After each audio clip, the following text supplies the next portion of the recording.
Hey, everybody. Welcome to another edition of Astros Baseball Podcast. I'm here with Ryan and Rob. Unfortunately, we're missing Steffi this afternoon. She's feeling just a little under the weather, and so we want her back as quick as we can because we all love Steffi. Here today, we're going to talk about some Astros recaps, good news from the pitching front. JV's upped his intensity. More good news. Fromber's going to make his first start on Friday. A bit of a twist in the development of one of the minor leaguers with a familiar last name. Will Wagner could be our future first baseman, or at least a backup first baseman. He certainly hit. Something was published by CBS Sports today that they show the Astros rotation with a very high rank. Also, we've got a little comment on the World Series odds. Something before we get going is you can follow us on the Apple Podcast app. Also, we're on iHeartRadio, and we have a YouTube channel, also on X. And Rob, why don't you start us off with the first topic? All right. So let's start with the Astros recaps. So this is just Monday, Tuesday, and today, I guess. Today's game, I want to start with today's game because it's some pretty positive news. Cabbage went 2 for 2 with an RBI. Hensley went 2 for 3 with 2 RBIs, and this is somebody that I think is on the bubble.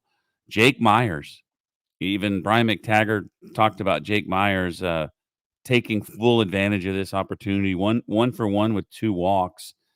Dylan Machado, this is somebody. It's a good young prospect. He went 2 for 3 with an RBI. He's hitting 666 in spring training. And Caratini, he has been really good. He really looks like a great signing. 1 for 3 with 2 strikeouts, and he's hitting 429. The Astros had 11 hits on 6, or they had 6 runs on 11 hits today. Way different than what we're used to the last few days. Yeah, people have been complaining about, or those who complained about Maldi being gone. When Caratini hits 421, Maldi's last name's going to be who? Yes, it was against not the top staff, but then again, it's spring training. You want to see who's going to do well and see who reacts to the playing time. Loperfito's hitting well. Myers is hitting 400. It was nice, even though it's a spring training game, to get some crooked numbers up on the board so you get a good feeling on the team. Yeah, it's been really nice to see some of the names that you were hoping would perform well in spring training perform well.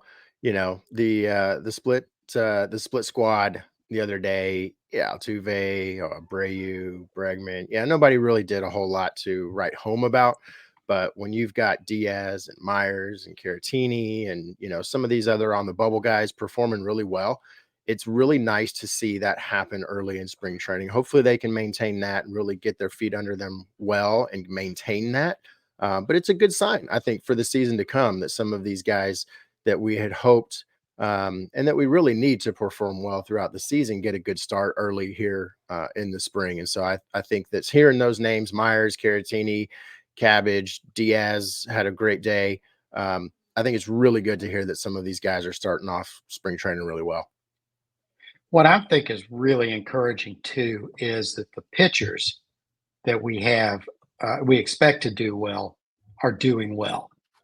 You get Eric Getty's thrown Eric Getty's thrown his couple of innings. We've got today who threw today, but they threw well. Well, today, I remember talking about this guy, but I don't remember why. I don't know exact. I can't remember, but his name was Tamirez. Like I remember the name. Yeah, he's a young guy. Because we talked about it on here. I don't know if he's like 18 years old or there's some reason that we talked about him before, but he threw 2 scoreless innings, only gave up 1 hit, and he had a strikeout. And also today, Magic Man, Seth Martinez, an inning and a third, 2 hits with 3 strikeouts. So today's a great day to feel better about ourselves, I guess. Yeah, the only downside I saw is that Benisuza came in through 2/3 of an innings and had to get bailed out by Martinez. And Souza was one that they're really hoping that was going to fill that left-handed reliever. And so far in the spring, and if I had to pick one pitcher who we would count on to outside of maybe Dylan Coleman, who we know's a project anyway, who's been not quite what we hoped he would be so No. far at Sousa. Yeah, so you talked about Coleman. He pitched Tuesday when the Astros lost 10-3. Bright spot, Jordan went 1 for 2 with a walk. Jose Abreu, my favorite player, 1 for 1 with he's hitting .337 in the spring. And then another kid that we've been waiting on. I think the last 3 seasons were like, we're going to see Pedro Leon in center field this year. We're going to see Pedro Leon in center field this year. And I don't know when we're going to get to see it because the outfield is pretty stacked, but he went 1 for 2 and he had a crushing 2-run homer. Urquidy, you talked about the pitchers. He looked great today, 2 scoreless innings, no walks. I think the bright spot about our pitchers when they're doing great, none of them are walking anybody. So that's pretty good. And then Dylan Coleman. This is my last thing. Dylan Coleman, a third of an inning, 1 hit, 3 walks, 5 runs. You say he got lit up, but it's hard to say he got lit up when he didn't throw any strikes. It's true. That's true. That's true. He only gave up 1 hit. So yeah, and not to get ahead of ourselves in the conversation about the strength of the rotation, but it's it is nice to see some of these names, right, and know that these guys are throwing pretty well. Some of the projects are just that. They're projects. They're quadruple A guys that you kind of just flip a coin as to whether or not you're going to get something out of them that's going to massicize or not. And Dana Brown's pretty good at that. Click was okay at that. And I think the Astros have actually been really good at just bringing some of these, some of these quadruple A guys up and developing some of them. And maybe some of them didn't stick for a whole season, but throughout the course of the season, with their options, these guys have come up and filled holes that we needed over the last couple of years. And so it's been nice to see a few of those really work out well for the club. And so maybe some of these guys, end up working out, and maybe they're not on the roster full time. But maybe they're guys that come through and make an appearance or two throughout the course of the season and really contribute when we need somebody to come in and fill a gap for a week or so. Yeah. A lot of those guys, they can only stay up for a week or two because then they start getting figured out. Use them when we need them, send them back to Sugar Land when people start to figure them out. So Monday, our boy Spencer Arrighetti, who I really didn't know about Spencer Arrighetti, but Jimmy from Astros Future was just pumping him up every time I talked to him. Spencer Arrighetti.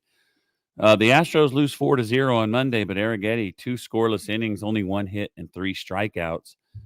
He threw 22 of his 32 pitches for strikes, 6 whiffs on 17 swings. He said stats are important, but once you're in the game, it's more about throwing the ball to a good spot in the zone. And I think I did that today. That's what they love about Arrighetti.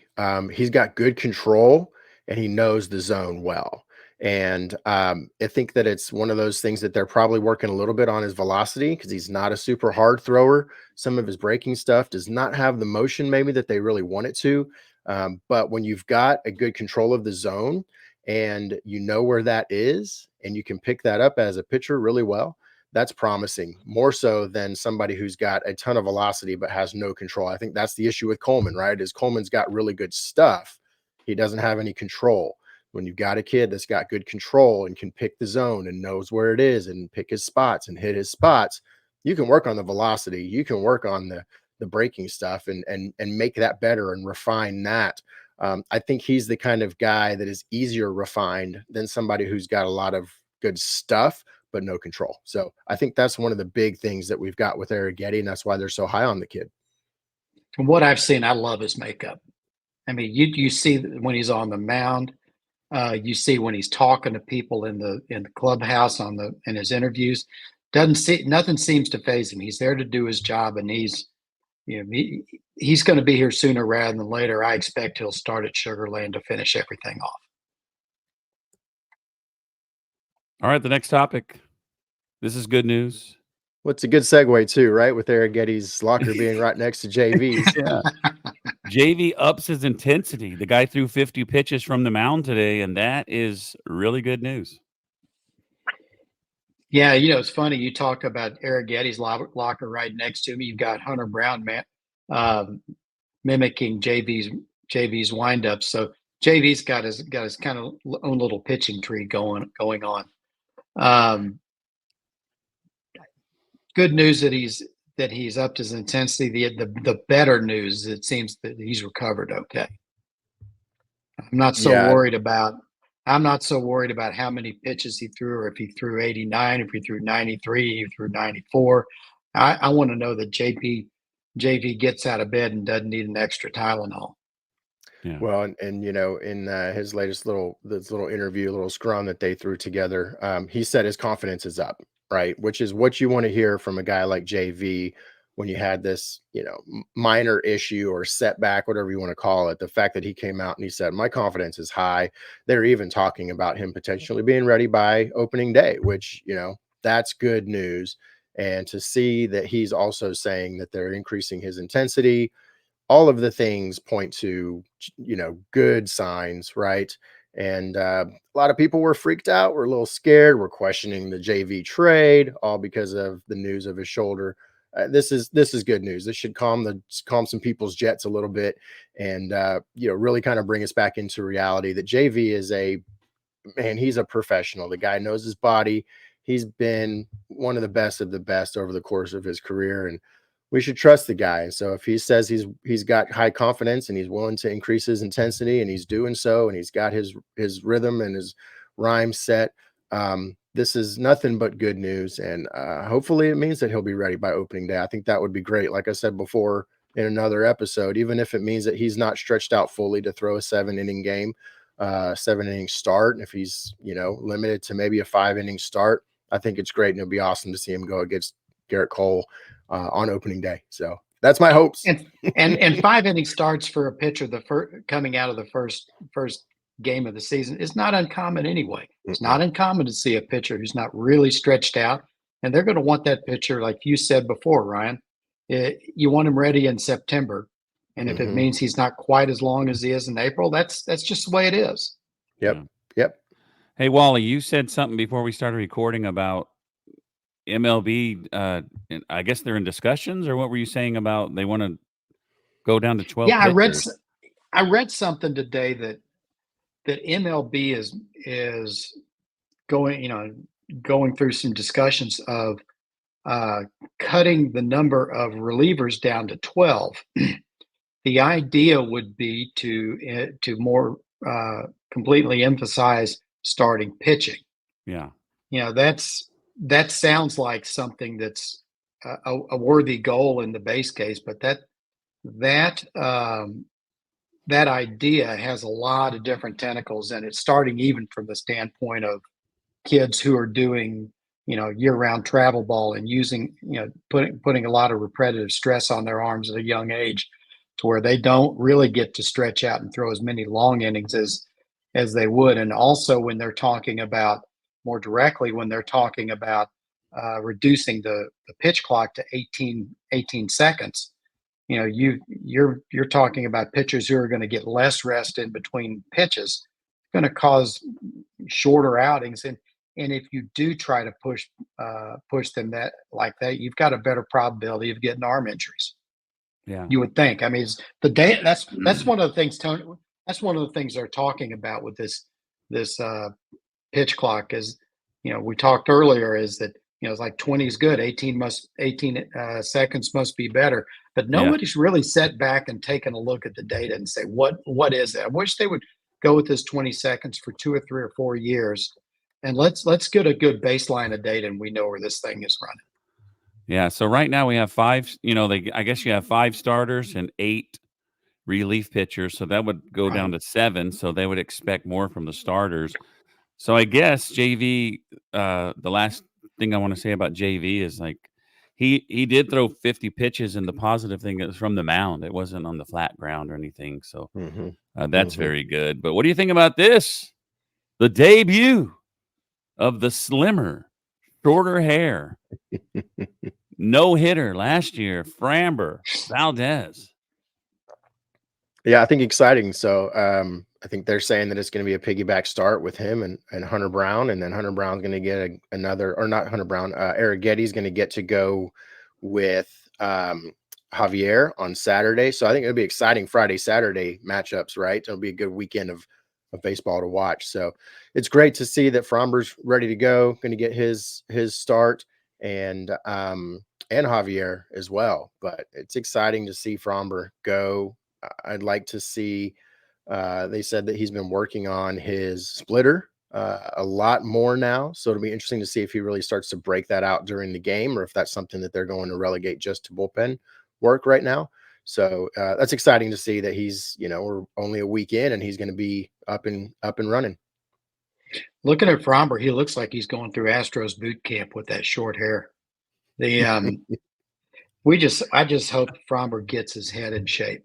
Last year really looked like Fromber gets so discombobulated so fast, and he's not the kind of pitcher that once he loses his head he can pull it back. That's going to be a real challenge for Diaz and Caratini. I wonder if they would pair Fromber with Caratini more, since Caratini's a little more of a veteran, might have a little more experience working with a staff of pitchers. The pitch clock, I'm kind of torn between whether that helps Framber or whether it hurts him, because he's the kind of pitcher that walks around the mound and regroups, but he doesn't have time to do that anymore.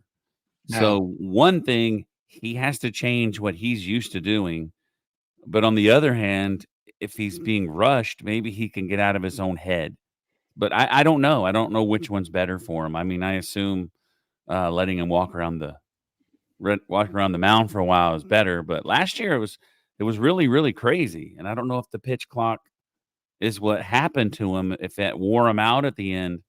But the guy, after 4 months leading baseball in ERA, and then he has like almost a 6 ERA the last 2 months, and was a no-show in the playoffs, I believe. So I don't know. Not a real huge fan of the pitch clock. I think it should be a batter's clock.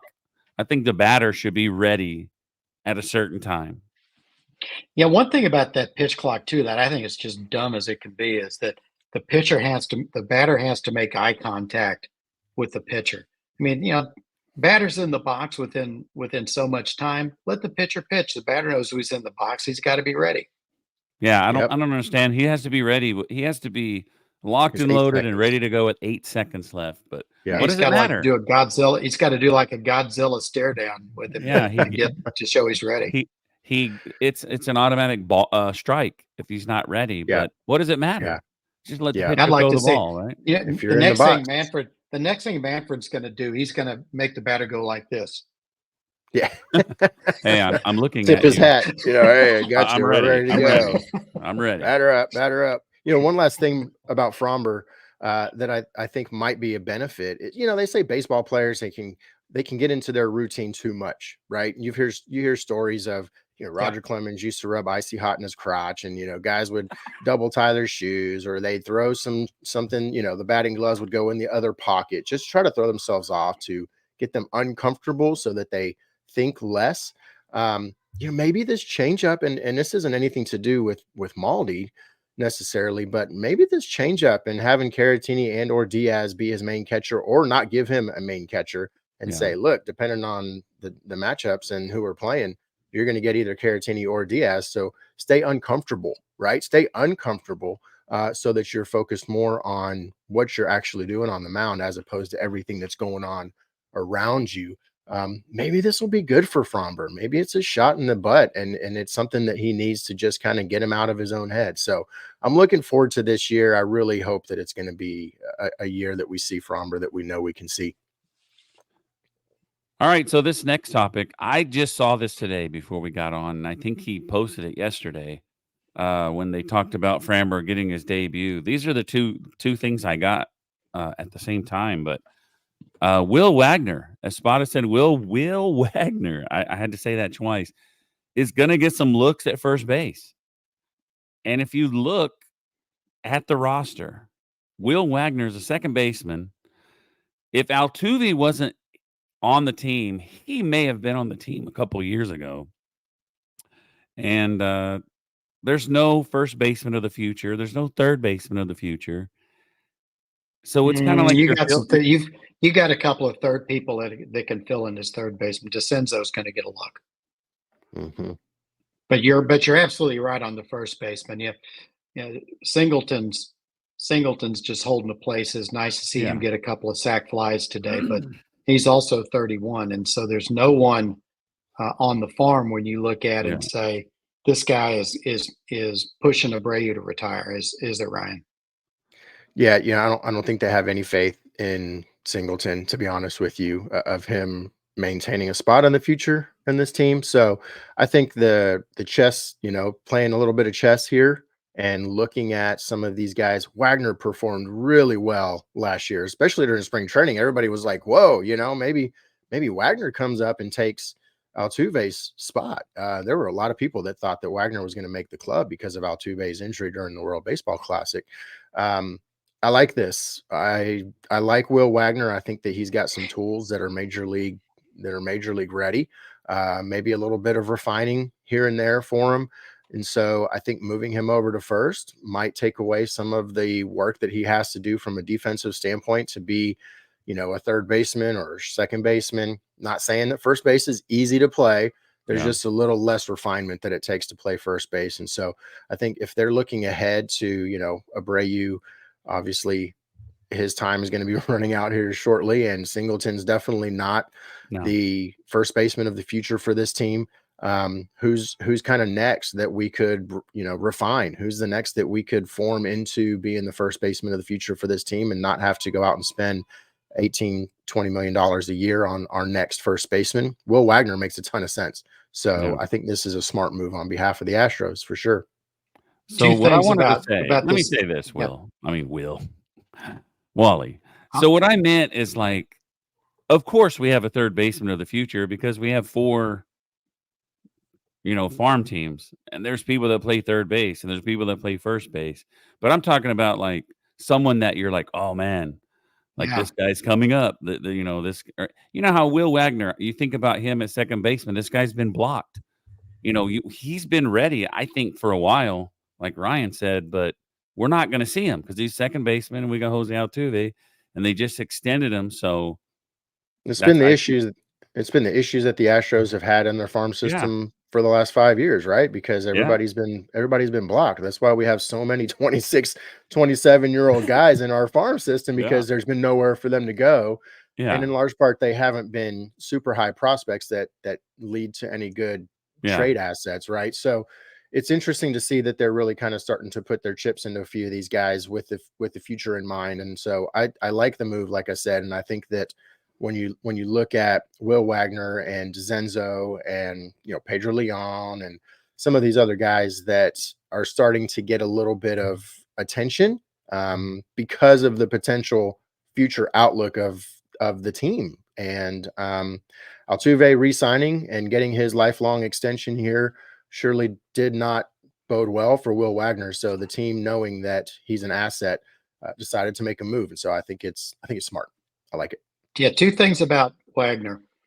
He hits everywhere he goes. He was hitting it at AA, comes up to AAA, and he hits close to 400, or I forgot the number, but he really raked when he got to Sugarland for the few games that he got up there. Secondly, last time the Astros took a so-so fielding third baseman and moved him to first base, kind of worked out pretty well. Not to say that Wagner's going to be Bagwell, but yeah, there's a history within the organization of taking a guy who lost the third base job to Caminiti, moving him over to first, and being a first baseman for a while. yeah. Abreu has 2 more years, but like I said, I don't think we have a first baseman in the minor leagues that we're excited about. We're like just waiting and waiting. Like, I can't wait for this guy to come up. And I think it's the same at third base. Maybe DeCenzo will be the man, but I don't think anyone's like sitting on the edge of their seat waiting for DeCenzo to make the roster. But I like this move. I really I like think it I think because this some guy people maybe deserves. yeah, I think some people maybe thought Hensley could fill that role. Yeah, but he's he's been such a roller coaster ride. The guy, as much as I love him, and as well as he fits into this club from a personality and a culture standpoint. But yeah, I think that the And writing's been on JJ. the wall. Yeah, Hensley, JJ, JJ Maticevic. We're like, all right, these are our that future first left-handed that basemen. left-handed No. bat would have been really nice if he would have Yeah. worked out. Yeah, I don't Yeah. think anybody picked up Matijevic. Yeah. I looked and I couldn't find where he is, so he may be out of baseball. Well, that sucks. All right, so there's a post. Who was this, Wally? That said Matt the Astros Snyder with rotation is number 2. Yeah, Matt Snyder with CBS Sports showed the Astros rotation as second. I forgot who he had number 1. I think it was the Braves. Braves. It was the Braves, and done a pretty fair amount of work looking at just WAR and roster makeup on all the teams. And I was actually very surprised that he put the Astros as 5, because you look at who the guys that are the teams that have great staffs. You've got the Braves, you've got the Mariners, and this is just starting rotations. The Braves, the Mariners, the Yankees, Dodgers, Blue Jays, Phillies. Now Phillies is very top heavy with Wheeler and Nola. Every one of those rotations are as good or better, at least on paper, than the Astros. Now you look at them. The Dodgers have Glass now, and he's never been able to stay healthy. Hopefully for him, he does. Yankees have got Rodon. Rodon's had serious injury issues. So these numbers can change so quickly, especially with pitching. But look at the Astros. I mean, you talk about Verlander, he's 41. We hope he pitches like he's 31. We hope Fromber and Javier, we get good Fromber and good Javier every day. Urquidy has been kind of a good third, fourth starter. At Brown's developing, and who knows what Francis is going to be, if he's even going to be a starter. So, you look at the Astros, and most people would love to have the Astros rotation, but I was really surprised he put us at number 2. Yeah.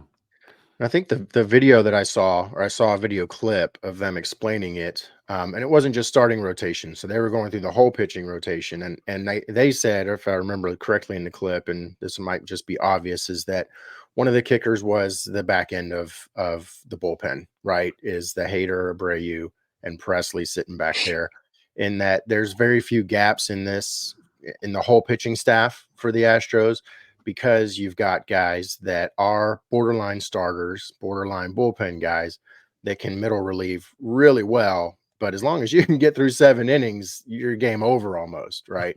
So I think when you look at this and you consider the Astros against, say, some of these top 5, 7 teams, none of those top 5 or 7 teams, maybe other than the Braves, are without question marks, are without either a health question mark, an age question mark, or a potentially have guys coming in halfway through the season question mark, right? So when you take all of those question marks into consideration, I mean, look at the teams that have question marks. It's the Dodgers, it's the Rangers, it's the Yankees. All of these teams have big question marks. Their rotation could be bolstered by guys coming in off the IL halfway through the season. They could end up with somebody like Glass now blowing out in month 2. And then what? It's an interesting season when you look at these top teams and the composition of their pitching staffs. There's interestingly a lot of question marks. It's almost like the league is really trying to hold on to some of these guys that have been around for a while and are still kind of on the borderline of being great and on the borderline of just blowing it out and getting out of baseball. So I don't think that we're so much differentiated from a lot of those guys, other than the fact that the back end of our bullpen is absolutely elite. And nobody has anything that even matches what we've got going on in the bullpen. So I think it's fair. I think if they would have said we were 4th, I would also probably think that's fair. So I don't mind somebody saying that, oh, we're not number 2, or we can totally argue the fact that we are number 2. So It's all interesting. opinion. Yeah, it's interesting, right? It's fun. Yeah, on March 28th, it doesn't matter anymore, does it? It's true. No. Jerry Hunsaker, the old Astros GM, had a great line one time. He said, when we're talking about pitching, there's nothing in any other sport that is more required as pitching is in baseball. And there's nothing more unpredictable, especially bullpen pitching, as baseball, Yeah. as pitching. Ryan, you said something that I find interesting. You seem to have the most confidence in the world in our bullpen. And what's crazy is we lost Hector Neris, Ryan Stanek, and Phil Maton, and you're still confident, and that's great. That shows Well, I think you. it goes back to what I said earlier about the confidence in the development and Yeah. what our coaching staff is able to do, right? If JP France is not relegated to a starting position at the beginning of the season, that's a guy that's going to be a great bullpen piece, Yeah. right? Yep. Hunter Brown, great bullpen piece, decent starter. You've got some of these guys. Sousa, that's a guy who showed up at the end of the season. Unfortunately, wasn't here before September 1st and couldn't make the playoff roster. But that was a guy that contributed towards the end of the season that Yeah. nobody Without expected Sousa, we to may come not. in Without Sousa, and we may not have contribute. won the division. Yeah, so there's some of these pieces that are unspoken parts that they don't get the glory, they don't get the write-ups, they don't get considered necessarily in some of these rankings, but they fly under the radar, and it's because of this Astros coaching staff and the work that they're able to do to make sure that some of these guys, again, whether they're the quadruple A guys who come up 2 or 3 times over the course of the season, this team is deep when it comes to pitching, and it's in large part because of the confidence that they have in that coaching staff. And I love it. And I don't think that it gets as near enough play as it should. All right, let's move on to the World Series odds. This came out recently. The Dodgers, number 1, plus 320. Atlanta, number 2, plus 450. I'm okay with this. The Astros, number 3, plus 700. The Yankees, number 4, plus 800. Texas Rangers, somebody had them ranked lower than Seattle, but they are. A lot of people have. But they are in the top 5 World Series odds.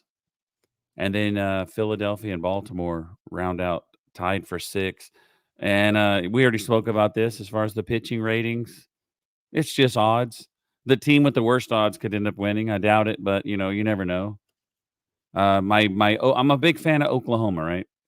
And the only time we've ever finished well is when we were rated low in the beginning. If they start us out number 1, they choke. So it doesn't really matter where you're rated.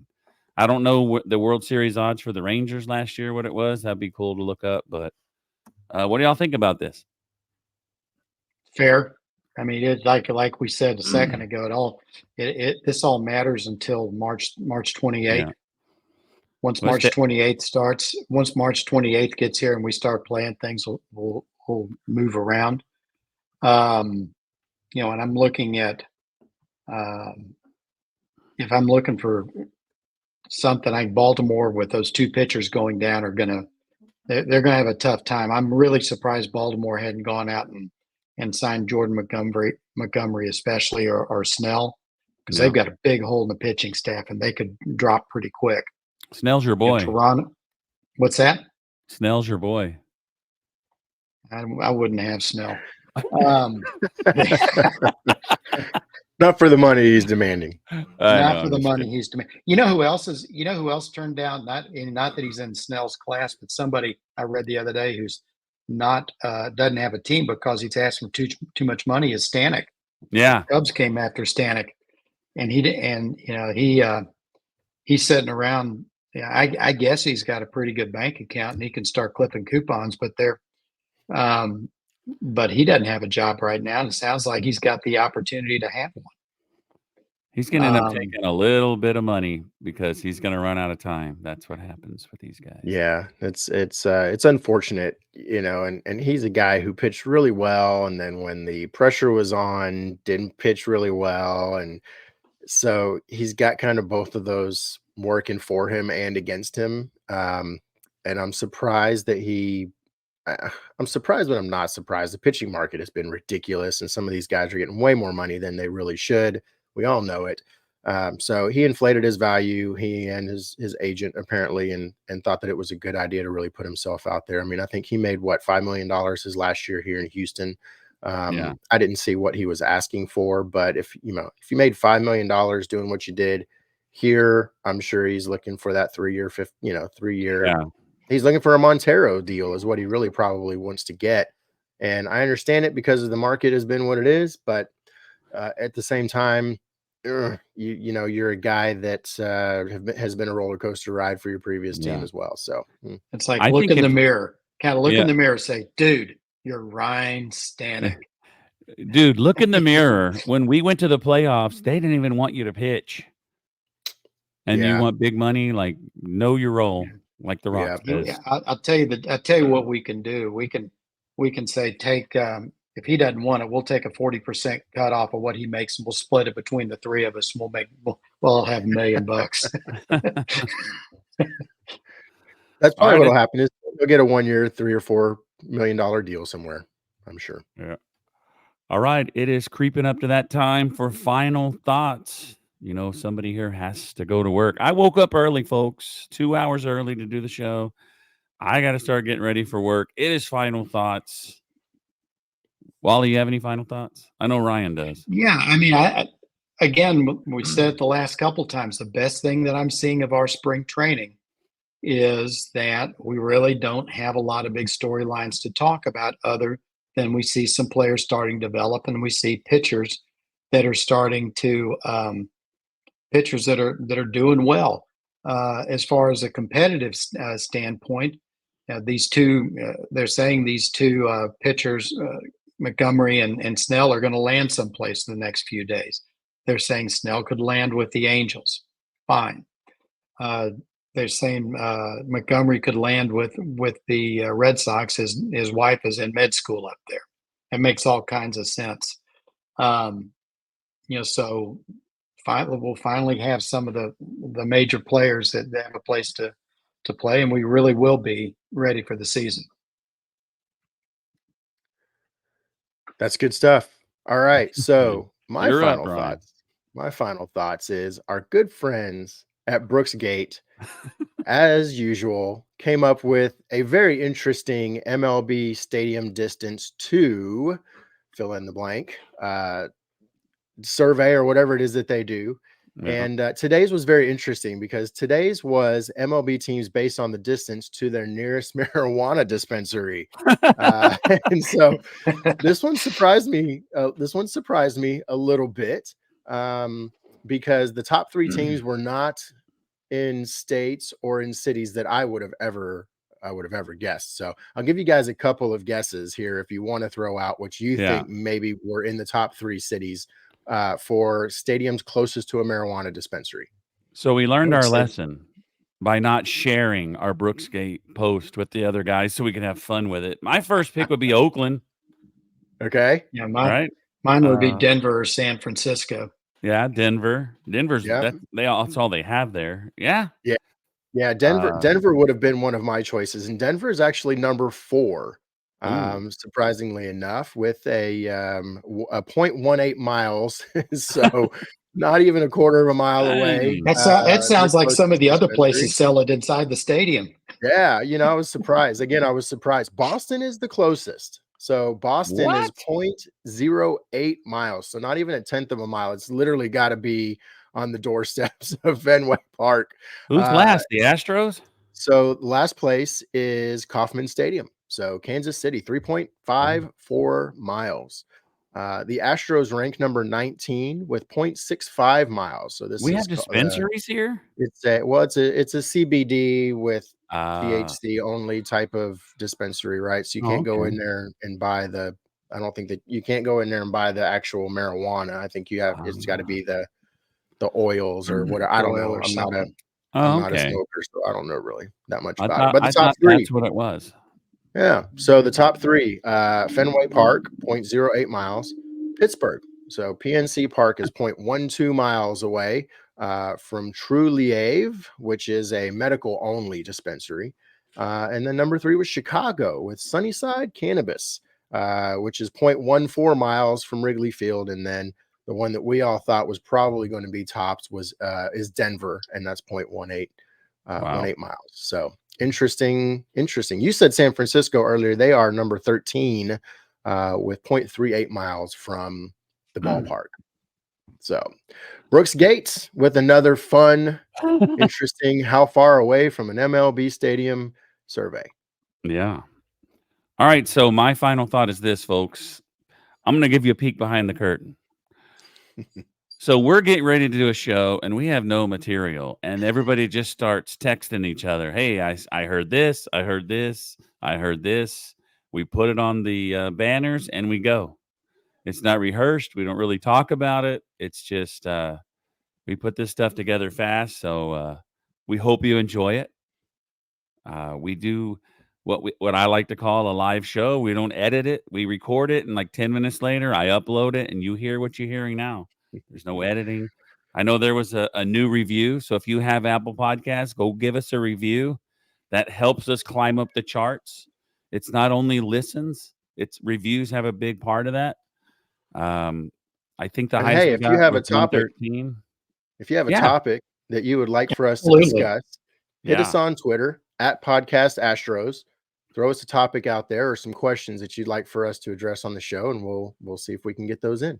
Maybe on our next show, like if we do one Saturday morning, we could make a post that says, give us your topics. And it can be a listener's topic show, something like that. We'll see if it works. Mailbag edition. Mailbag. Oh, yeah, mailbag edition. Give us the mailbag. So if we get enough, we'll do a mailbag. But if we only get one, we'll still do it, even if one of you has anything to say. Wally, what's your final thoughts? Did you have any? I did have a final thought. I started with Just talking about how. Yes, you started off with. Okay.